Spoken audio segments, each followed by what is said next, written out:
Assalamualaikum warahmatullahi wabarakatuh. Saya Dr. Sutrisno, spesialis obstetri dan ginekologi dari Fakultas Kedokteran Universitas Jenderal Sudirman Purwokerto.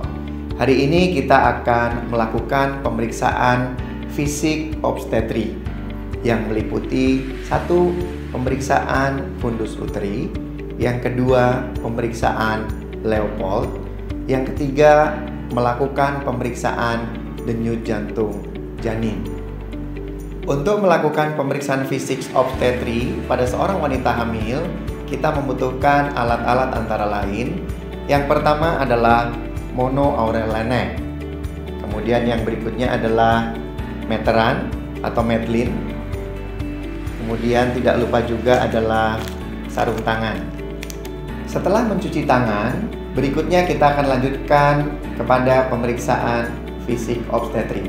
Sebelum melakukan pemeriksaan fisik terhadap pasien, jangan lupa kita kembali menyapa pasien. Selamat siang Ibu. Seperti yang tadi telah disampaikan, kita akan lanjutkan untuk melakukan pemeriksaan pada area perut Ibu untuk mengetahui letak bayi, kemudian bagian presentasi bayi, dan juga posisi bayi di dalam kandungan. Apakah Ibu berkenan? Mungkin nanti ada rasa tidak nyaman, akan tetapi kita akan lakukan sebaik mungkin. Kita mulai pemeriksaannya ya Ibu ya. Oke. Pada pemeriksaan obstetri, pertama kita akan berlatih melakukan pemeriksaan tinggi fundus uteri. Pada pemeriksaan ini kita membutuhkan meteran atau medlin ya. Pada meteran ini ada dua penampang, ada penampang inci dan penampang sentimeter.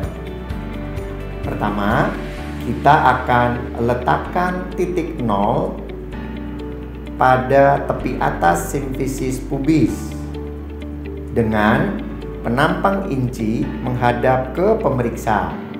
Jadi, penampang yang ukuran senti itu yang menempel ke kulit perut Ibu. Sementara yang inci menghadap ke pemeriksa. Nah, untuk titik 0, kembali saya ingatkan, letakkan pada tepi atas simfisis pubis, kemudian kita tarik ke kranial, melewati umbilikus hingga prosesus sipoideus. Setelah itu, kita lakukan palpasi fundus uteri. Ya. Jadi pada saat melakukan pemeriksaan dengan medlin ini, kita tarik ke kranial, lalu arahkan hingga prosesus sipoideus, lakukan palpasi pada fundus. Titik yang kita tekan dengan ibu jari di tangan kiri, pastikan sejajar dengan prosesus sipoideus. Itulah yang kita sebut dengan tinggi fundus uteri. Setelah kita tentukan titiknya, baru kita balik penampang medlin. Kita lihat contohnya pada kasus ini tinggi fundus uteri 32 cm. Yang harus diperhatikan, saya kembali ingatkan adalah mengukur tinggi fundus uteri berbeda dengan mengukur tinggi abdomen. Kalau mengukur tinggi abdomen, kita letakkan seperti ini tanpa perlu melakukan palpasi pada fundus. Tetapi kalau untuk melakukan tinggi fundus, kita perlu meraba sejauh mana fundus uteri itu berakhir dengan cara menekan fundus hingga sejajar prosesus sipoideus. Pada titik itu kita berikan tanda, lalu kita lihat tingginya dalam sentimeter. Pemeriksaan dengan medlin pada penilaian tinggi fundus uteri, penampang inci sekali lagi harus menghadap ke pemeriksa. Tujuannya adalah untuk mengurangi subjektivitas pemeriksa. Karena kalau kita tampilkan area senti, nanti pemeriksa akan memiliki tendensi untuk mengira-ira dan itu menghilangkan kesan objektivitas pada pemeriksaan fisik. Berikutnya lagi adalah saya perlu sampaikan kegunaan juga dari pemeriksaan fundus uteri. Dengan pemeriksaan fundus uteri yang baik dan benar, kita bisa memprediksi taksiran berat janin dengan rumus Johnson-Tosah. Jadi kita bisa memasukkan angka temuan fundus uteri yang kita nilai ke dalam formula, yaitu tinggi fundus uteri dikurangi dengan konstanta dikalikan dengan 155. Nanti akan kita temukan taksiran berat janin. Adapun konstantanya adalah tinggi fundus uteri kita dapat kurangi 11 apabila pada penilaian pemeriksaan kepala sudah masuk hingga stesen 0 atau pada perlimaan sudah sampai pada 2/5. Tetapi apabila bagian terendah janin sudah masuk di pintu atas panggul tetapi belum mencapai stesen 0, kita kurangi dengan angka 12 pada tinggi fundus uterinya. Dan apabila pada pemeriksaan Leupold bagian terendah janin belum masuk pintu atas panggul, kita kurangi dengan angka 11 untuk angka pengurang tinggi fundus uteri. Baru setelah ketemu angka TFU dikurangi konstanta, baru kita kalikan dengan angka 155. Setelah melakukan pemeriksaan tinggi fundus uteri, kita akan lanjutkan pada pemeriksaan fisik obstetri luar, yaitu pemeriksaan Leupold. Pemeriksaan Leupold dilakukan untuk menilai letak, presentasi, dan sikap janin di intrauterin. Pertama, kita lakukan pemeriksaan Leupold 1. Pemeriksa berdiri di sebelah kanan pasien. Kemudian untuk memastikan rasa nyaman pada pasien, kita harus menghangatkan telapak tangan kita terlebih dahulu. Kemudian dengan kedua telapak tangan, sentuh dengan lembut bagian fundus uteri. Leupold 1 ditujukan untuk menilai bagian janin yang berada pada fundus uteri, yaitu dengan melakukan palpasi secara gentle untuk menilai bagian janin yang ada di fundus uteri. Gitu. Jadi satu tangan menahan, satu tangan melakukan palpasi. Itu apabila kita sudah menemukan bagian janin, kita juga dapat melakukan konfirmasi dengan kedua telapak tangan. Interpretasinya adalah apakah kita meraba bagian bulat lunak yang menunjukkan bahwa bagian janin tersebut adalah bokong? Apakah kita meraba bagian bulat keras melenting yang menunjukkan bahwa area yang kita raba merupakan bagian kepala dari janin? Apakah kita meraba tahanan memanjang yang menunjukkan bahwa area yang kita raba adalah punggung janin? Dan yang terakhir adalah apakah kedua telapak tangan kita meraba bagian-bagian kecil yang menunjukkan bahwa bagian janin yang kita raba adalah ekstremitas. Sebagai contoh pada kasus ini, kita raba bagian janin bulat lunak. Maka pada Leupold 1 kita tuliskan bulat lunak, kesan bokong.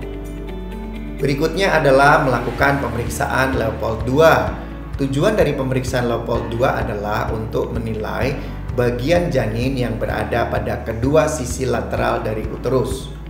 Pemeriksaannya melanjutkan dari pemeriksaan Leupold 1. Satu tangan kiri kita letakkan untuk menahan sisi lateral kanan ibu. Kemudian tangan kanan kita gunakan untuk melakukan palpasi dengan gentle dari kranial ke kaudal untuk melakukan palpasi bagian janin. Jadi tangan kiri kita gunakan untuk melakukan fiksasi, tangan kanan untuk melakukan palpasi area janin yang berada di sisi lateral kiri. Tujuan yang tadi disampaikan adalah mengetahui bagian janin yang ada di kedua sisi lateral uterus kiri dan kanan. Sebagai contoh pada kasus ini adalah tangan kiri meraba tahanan memanjang yang menunjukkan bahwa area tersebut adalah bagian punggung janin. Maka tangan kanan pemeriksa akan melakukan konfirmasi pada sisi lateral kiri dari uterus. Pada kasus ini kita temukan teraba bagian kecil janin yang menunjukkan bahwa ekstremitas berada pada sisi lateral kiri dari uterus dan punggung berada pada sisi kanan dari lateral uterus. Kita bisa lakukan Sebaliknya, artinya untuk melakukan konfirmasi, kita letakkan tangan kanan di sisi kiri ibu, kemudian lakukan palpasi dari kranial ke kaudal untuk memastikan tahanan memanjang pada sisi kanan uterus. Berikutnya kita akan lakukan pemeriksaan Leopold III. Pemeriksaan Leopold III bertujuan untuk menilai bagian janin yang berada paling rendah dan dipresentasikan di pintu atas panggul. Teknik pemeriksaannya masih tetap menghadap ke kepala pasien, pemeriksa berada di sisi sebelah kanan. Kemudian dengan kedua telapak tangan kita melakukan palpasi dengan gentle pada bagian terendah janin. Sambil tangan kiri pemeriksa kita gunakan untuk melakukan fiksasi. Setelah kita menemukan bagian janin yang terbawah atau yang paling rendah, kita bisa melakukan pemeriksaan konfirmasi. Itu ya. Jadi satu tangan kita melakukan fiksasi, satu tangan yang satunya melakukan palpasi bagian janin yang berada paling rendah di pintu atas panggul. Itu adalah Leopold III. Dilanjutkan, kita nilai apakah bagian terendah janin itu seperti tadi disampaikan, apakah bulat lunak, apakah bulat keras melenting, apakah tahanan memanjang, ataukah bagian kecil. Setelah kita menemukan kesan bagian janin tersebut, tugas kita pada Leopold III adalah menentukan apakah bagian terendah janin tersebut sudah masuk pintu atas panggul ataukah belum, dengan cara melakukan tes mobilitas. Jadi kita akan goyangkan dengan mencengkram area janin dengan memegang bagian terendah janin tersebut. Kita coba goyangkan apakah terfiksir ataukah belum. Apabila terfiksir, kesannya adalah bagian terendah janin sudah masuk ke pintu atas panggul. Tetapi kalau masih mobile, artinya adalah bagian terendah janin belum masuk pintu atas panggul. Pemeriksaan berikutnya adalah pemeriksaan Leopold IV. Pada pemeriksaan Leopold IV, pemeriksa tetap berdiri di sebelah kanan pasien dengan pemeriksa menghadap ke sisi kaki pasien. Kita letakkan kedua telapak tangan dengan gentle, kemudian kita lakukan penilaian sudah seberapa jauh bagian terendah janin masuk pintu atas panggul. Artinya adalah Leopold IV dilakukan apabila Leopold III sudah masuk ke pintu atas panggul. Sebagai contoh, pada kasus ini ditemukan Leopold III bulat keras melenting immobile yang menunjukkan bahwa presentasi kepala sudah masuk pintu atas panggul. Maka pada Leopold IV kita akan menentukan sudah seberapa jauh kepala janin sudah masuk ke pintu atas panggul dengan cara melakukan palpasi seperti ini. Itu ya. Kita akan nilai dalam konversi perlimaan. Berikutnya kita akan melakukan pemeriksaan ukur panggul dalam. Pada pemeriksaan obstetri, kita akan melakukan pemeriksaan ukur panggul dalam yang bertujuan untuk menilai apakah kapasitas panggul yang kita nilai masuk ke dalam panggul yang luas atau panggul yang sempit. Pertama, yang kita lakukan adalah dengan memasukkan secara obstetrik tangan jari telunjuk dan jari tengah kita. Yang kita nilai pertama adalah promontorium. Jadi pada saat kita memasukkan jari, yang kita cari adalah promontorium. Normalnya promontorium adalah tidak teraba. Apabila promontorium itu teraba, maka kita akan nilai ukurannya. Ya. Pada saat kita menemukan ukuran jarak antara tepi bawah simfisis hingga promontorium, itu kita sebut sebagai conjugata diagonalis. Sementara yang akan kita nilai adalah conjugata obstetrica. Conjugata obstetrica itu adalah diameter anteroposterior yang nanti akan dilalui oleh kepala janin. Jadi yang memiliki makna klinis sebetulnya adalah conjugata obstetrica. Kita hitung dari angka conjugata diagonalis, kita kurangi 1,5, akan kita temukan yang namanya conjugata vera. Conjugata vera dikurangi 0,5 senti, itu kita sebut sebagai conjugata obstetrika. Conjugata vera itu adalah jarak antara promontorium hingga tepi atas simfisis pubis. Padahal pada kenyataannya yang dilalui oleh kepala janin adalah conjugata vera, conjugata obstetrika, mohon maaf. Jadi conjugata diagonalis itu kita ukur apabila promontorium teraba. Untuk mendapatkan conjugata vera, kita kurangi conjugata diagonalis dengan angka 1,5. Untuk mendapatkan conjugata obstetrika, kita kurangi conjugata vera dengan angka 0,5. Kita akan menemukan conjugata obstetrika. Pintu atas panggul, selain kita nilai dengan conjugata obstetrika, juga kita nilai dari linea innominata atau linea terminalis. Ya, normalnya kita hanya bisa meraba kurang dari 1/3 pada masing-masing sisi dari linea innominata atau linea terminalis ini. Apabila kita meraba hingga lebih dari 2/3-nya, maka itu mengesankan sebagai panggul sempit pada pintu atas panggul. Itu pintu atas panggul. Berikutnya kita nilai yaitu pintu tengah panggul. Pintu tengah panggul ditentukan pada kelengkungan os sakrum dan penonjolan dari spina ischiadica. Pada panggul yang normal, maka kita akan menemukan kelengkungan sakrum yang normal dengan penonjolan spina ischiadica yang tidak menonjol. Tapi apabila kita temukan spina ischiadica yang menonjol, kemudian kelengkungan ekstrim pada sakrum, itu menunjukkan kesempitan pintu tengah panggul. Berikutnya adalah pintu bawah panggul.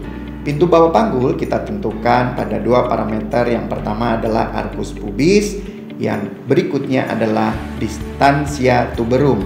Jadi ini ada tuberositas os ischii yang kita nilai sebagai pintu bawah panggul selain arcus pubis. Arcus pubis nilai normalnya adalah lebih dari 90 derajat. Jadi kalau kita letakkan di sini adalah lebih dari 90 derajat gitu. Dengan jarak distansia tuberum adalah paling tidak sekepalan tangan orang dewasa. Itu jarak normal yang kita bisa lakukan pemeriksaan secara praktis. Jadi kalau pada pasien litotomi, maka di anterior dari musculus gluteus maximus, maka kita bisa menemukan tonjolan dari tuberositas os ischii. Ini adalah contoh perabaan perlimaan pada Leopold IV. Jadi Leopold IV kita akan konversi menjadi perlimaan. Prinsipnya adalah kita akan meraba seberapa banyak bagian kepala janin yang masih teraba di atas tepi atas simfisis pubis. Sebagai contoh, ini adalah 4/5. Artinya 4 bagian kepala janin masih teraba di tepi atas simfisis. Apabila posisi kepala sudah semakin masuk seperti ini sebagai contoh ya. Kemudian kalau kita meraba hanya 2 bagian kepala yang masih teraba di tepi atas simfisis, artinya perlimaannya adalah 2/5. Kemudian apabila tinggal 1 bagian saja pada saat palpasi, maka 1/5 gitu. Sebagai contoh yang paling ekstrim, apabila kepala sudah masuk 4/5 tadi disampaikan adalah 4 jari masih meraba bagian kepala janin di tepi atas simfisis, sementara 1 bagian yang baru masuk di pintu atas panggul.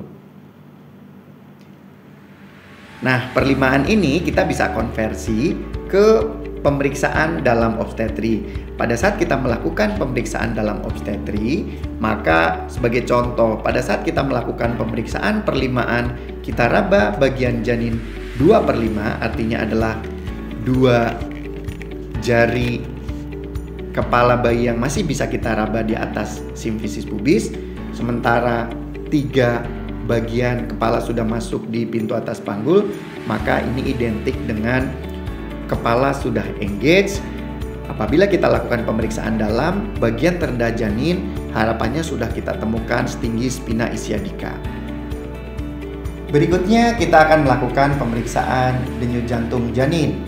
Pemeriksaan denyut jantung janin kita dapat lakukan dengan monoaurelene. Dengan pemeriksaan ini kita akan meletakkan membran pada punktum maksimum. Punktum maksimum adalah titik di mana kita akan mendengarkan denyut jantung janin paling keras. Punktum maksimum kita tentukan berdasarkan hasil pemeriksaan Leopold. Pada kasus ini, sebagai contoh adalah presentasi kepala, punggung kanan, maka kita akan menemukan punktum maksimum dengan cara menarik garis antara umbilikus hingga sias kanan. Itu. Kemudian kita ambil titik sepertiga proksimal. Sepertiga proksimal ini adalah titik punktum maksimum yang akan kita letakkan membran monoaurelene.